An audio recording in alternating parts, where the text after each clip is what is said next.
You already know how it ended. A wooden rice storage chest.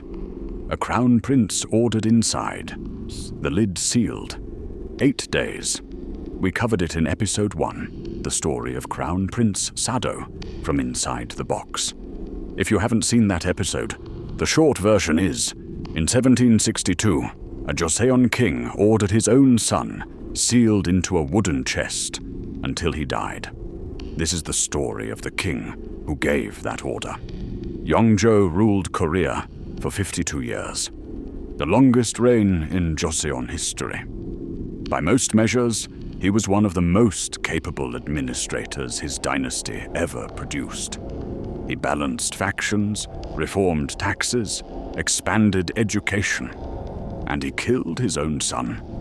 In the slowest way possible. That would be the strangest part of his history. Except that many historians believe he may also have killed the king before him. Yeongjo was born in 1694, the son of King Sukjong and Lady Choi, a palace servant, not a noblewoman, not even a consort of rank. A court attendant who had caught the king's attention.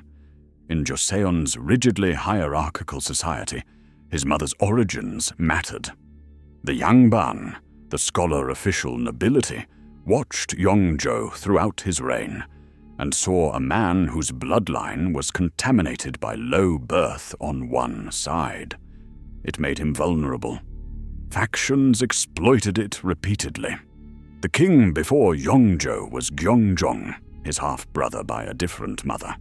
Gyeongjong took the throne in 1720. He was never healthy. His reign lasted 4 years. He died in 1724, age 36, after eating crab and shrimp that had been brought to him at court. Yeongjo became king. The accusations began quickly. Crab and shrimp were known to be harmful for someone in Gyeongjong's condition. The food had come through court channels connected to Yeongjo's political faction. Within days of Gyeongjong's death, rumors were circulating that the illness had been assisted. Yeongjo's response was to execute the people spreading the rumors. He also spent the next several decades publicly performing his grief for Gyeongjong, visiting his tomb, observing mourning periods, commissioning memorials, at a frequency that later historians have noted as unusual. Whether that was genuine grief, political calculation, or something in between, the pattern is visible in the records. The accusation of poisoning Gyeongjong was never proven. It was also never fully put to rest. It followed Yeongjo for the rest of his 52-year reign. Crown Prince Sado was born in 1735, Yeongjo's long-awaited heir. The relationship was troubled from Sado's childhood. Yeongjo was brilliant and demanding. He expected rigorous scholarship, formal conduct, precise adherence to ceremony. What he got instead was a son who struggled, who showed signs of severe psychological disturbance from his teenage years. What those signs represented, we cannot diagnose from 300 years away. What the records show is that by his 20s, Sado was killing people, palace servants, court ladies, at least one eunuch. The Joseon records indicate more than 100 deaths attributed to him within the palace compound. Yeongjo faced a problem with no solution that wasn't also a disaster. A formal execution of the crown prince required charges, process, public record. It would taint Sado's son, who was to be the next king. And yet the behavior inside the palace could not continue. In the summer of 1762, Yeongjo summoned his son and ordered him to enter a wooden rice storage chest. Sado obeyed. The lid was closed. The records of the Joseon court describe the incident in administrative language. What they do not describe is what it looked like, or sounded like. Sado survived for 8 days inside the sealed chest.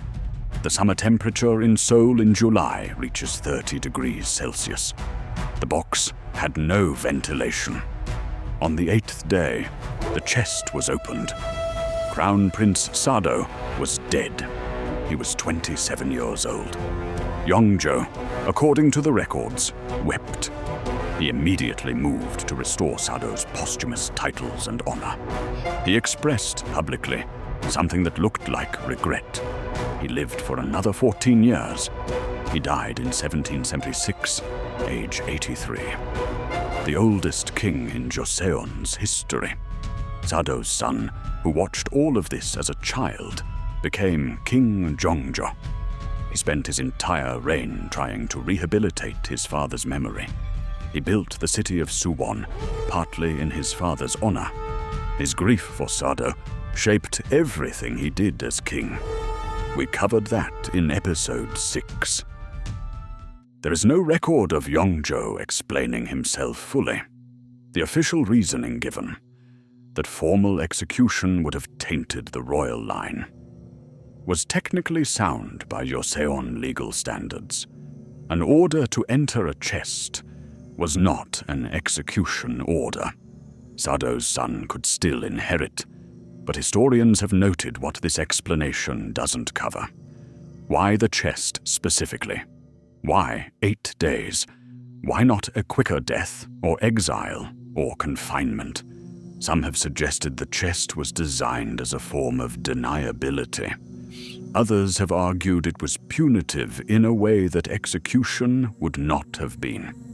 A few have written that Yeongjo, who had lived with accusations of killing his own brother, may have been constitutionally incapable of signing an outright death warrant for his son. What the records leave is a king capable of 52 years of effective governance and 2 deaths that history still debates. Yeongjo's Tangpyeongchek, the policy of balancing political factions, was a genuine governance innovation. His tax reforms reduced the burden on common people. His reign produced some of the most stable decades in late Joseon history.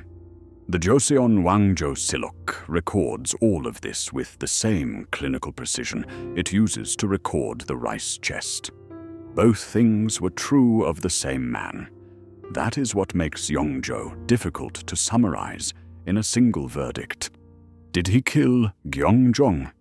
Korea still argues about it. Did he regret killing Sado? The records say he wept. The records also say he lived 14 more years and did not speak extensively about it again.